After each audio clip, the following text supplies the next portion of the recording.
Bu gecənin qaranlığında İmam Həsən aparır Əlini dəfn eləməyə, aparır qaranlıqda dəfn eləyir, qayıdır. Görür bir xarabalığın içində bir nəfər qoca kişinin sızıltı səsi gəlir. Ağlaya-ağlaya deyir, Həbibi, Həbibi. Ərəb dilində Həbibi, yəni ey istəylim, ey sevdiyim şəxs. Həbibi, Həbibi. Görür ki, bu yaman sızıltı ilə ağlayır. Daxil olur xərabəyə, deyir, ay ağsaqqal, ya şeyx, niyə görə belə narahatsan?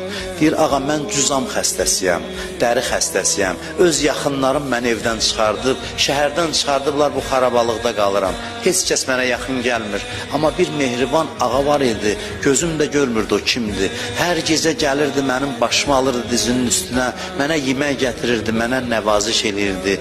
Bir gündür gəlmir, nigaranam. Görəsən kimdir o? Gəlmir, gözüm qalıb onun yolunda. İmam Həsən deyir, heç bilirsən o kim idi? O möminlər əmiri Əli ibn Əbi Talib. O mənim atamdır, indi onu dəfn eləyib qayıdırıq.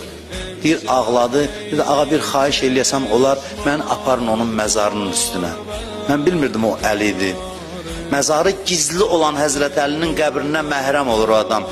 Gətirirlər, deyir, əllərini, deyir, İmam Həsənə ki, əlimi qoy qəbrin üstünə, əlini aparır, qoyur, ağlaya-ağlaya deyir, Həbibi, Həbibi, deyir, o qədər deyir, canı bədənindən çıxır.